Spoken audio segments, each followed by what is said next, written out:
Welcome. Today, we're diving into how to enable in-app notifications for mentions in saved pins on Pinterest. Staying updated with your interactions on Pinterest can enhance your experience and help you engage more effectively with your community. Let's get started. First, open the Pinterest app on your device. Make sure you're logged into your account so you can access all the features. Once you're in, look for the Saved section at the bottom of your screen. Tap on it, and then click on your profile icon located at the top right corner. This will take you to your profile where you can manage your settings. Next, navigate to Notifications. You'll find this option in the menu that appears after tapping your profile icon.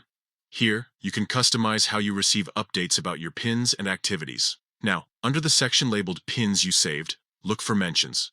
This is where you can control notifications specifically related to mentions of your saved pins. Click on it to access the settings. Finally, it's time to enable in-app notifications. You'll see a toggle switch that allows you to turn on notifications for mentions. Make sure this is switched on so that you never miss out on any interactions regarding your saved pins. By following these simple steps, you'll ensure that you're always in the loop about who is mentioning you or engaging with your content on Pinterest. This feature not only helps you stay connected, but also allows for better interaction with other users who appreciate your pins. So there you have it. Enabling in-app notifications for mentions in saved pins is a straightforward process that can significantly enhance your Pinterest experience. Make sure to check these settings regularly to keep up with any changes or updates Pinterest may roll out in the future. Happy pinning!